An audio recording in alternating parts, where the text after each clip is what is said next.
Berikut akan kita sajikan materi ilmu pengetahuan alam. Alat pencernaan manusia. Mengapa kita perlu makan? Tubuh kita memerlukan makanan untuk pertumbuhan dan untuk menjaga tubuh agar tetap sehat. Dalam melakukan kegiatan sehari-hari, seperti sekolah, belajar, dan bermain, tubuhmu memerlukan makanan bergizi.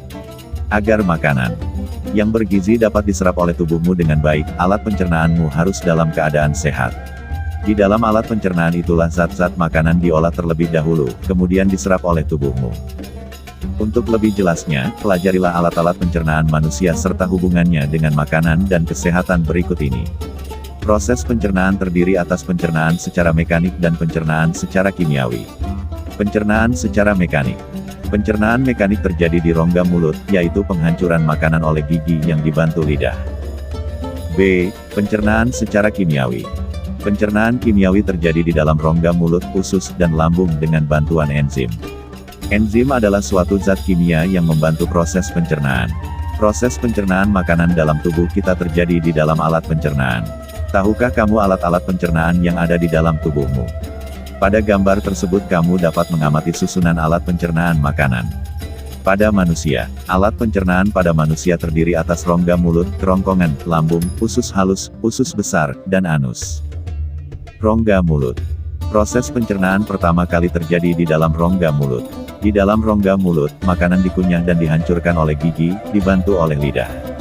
Dalam rongga mulut juga ada enzim yang membantu pencernaan, yaitu enzim amilase.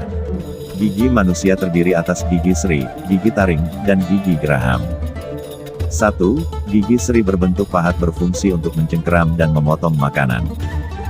2. Gigi taring berbentuk lancip dan runcing, berfungsi untuk menusuk dan mengoyak makanan. 3.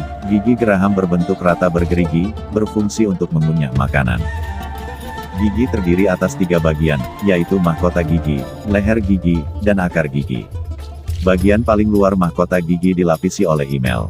Di bagian dalam mahkota gigi terdapat tulang gigi dan pulpa. Di dalam pulpa terdapat banyak pembuluh darah dan saraf. Bagian akar gigi tertanam dalam tulang rahang yang ditutupi oleh gusi. Jumlah gigi anak-anak dan gigi orang dewasa berbeda. Pada anak-anak, gigi berjumlah 20 buah yang terdiri atas 8 gigi seri, 4 gigi taring, dan 8 gigi geraham. Gigi orang dewasa berjumlah 32. Masing-masing 8 gigi seri, 4 gigi taring, dan 20 gigi geraham. Lidah juga membantu pencernaan makanan di dalam mulut. Dengan adanya lidah, kita dapat mengecap rasa manis, asin, asam, dan pahit. Lidah berfungsi dalam membantu proses menelan dan pencampuran makanan dalam mulut. Mengapa ketika kamu mengunyah nasi, lama-kelamaan akan terasa manis? Di dalam mulut terdapat enzim untuk membantu pencernaan. Enzim tersebut dihasilkan oleh kelenjar ludah. Enzimnya disebut amilase. Enzim amilase berfungsi untuk mengubah zat tepung, amilum, menjadi zat gula. B. Kerongkongan. Setelah dicerna di dalam mulut, makanan akan masuk ke dalam kerongkongan. Makanan didorong oleh otot kerongkongan menuju lambung. Gerakan otot ini disebut gerak peristaltik. Gerak peristaltik inilah yang menyebabkan makanan terdorong hingga masuk ke lambung. Di pangkal leher, terdapat 2 saluran, yaitu batang tenggorok dan kerongkongan. Batang tenggorok merupakan saluran pernapasan, sedangkan kerongkongan merupakan saluran makanan. Kedua saluran ini dipisahkan oleh sebuah katup. Jika kamu sedang makan, katup akan menutup. Ketika kamu bernapas, katup akan terbuka. Oleh karena itu, sebaiknya kamu jangan berbicara ketika sedang makan. Jika kamu berbicara ketika makan, saluran pernapasan terbuka.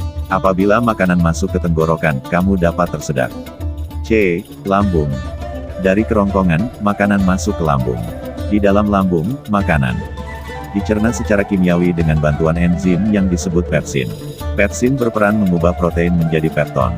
Di dalam lambung terdapat asam klorida yang menyebabkan lambung menjadi asam. Asam klorida dihasilkan oleh dinding lambung. Asam klorida berfungsi untuk membunuh kuman penyakit dan mengaktifkan pepsin. Ketika proses pencernaan terjadi di lambung, otot-otot dinding lambung berkontraksi. Hal tersebut menyebabkan makanan akan tercampur dan teraduk dengan enzim serta asam klorida. Secara bertahap, makanan akan menjadi berbentuk bubur. Kemudian, makanan yang telah mengalami pencernaan akan bergerak sedikit demi sedikit ke dalam usus halus. D. Usus halus. Usus halus merupakan tempat pencernaan dan penyerapan nutrisi.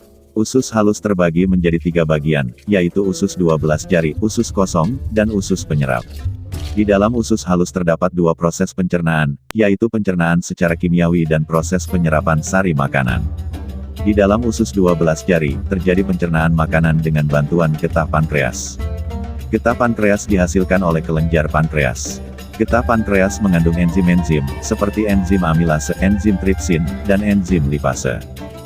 Usus kosong terdapat di antara usus 12 jari dan usus penyerapan.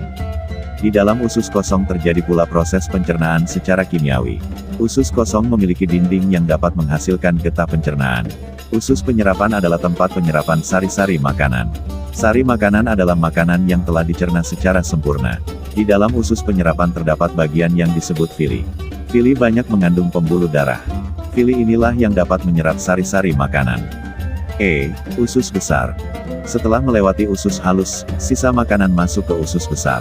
Usus besar terbagi atas usus besar naik, usus besar melintang, dan usus besar turun. Di dalam usus besar, sisa makanan mengalami pembusukan. Pembusukan ini dibantu oleh bakteri Escherichia coli.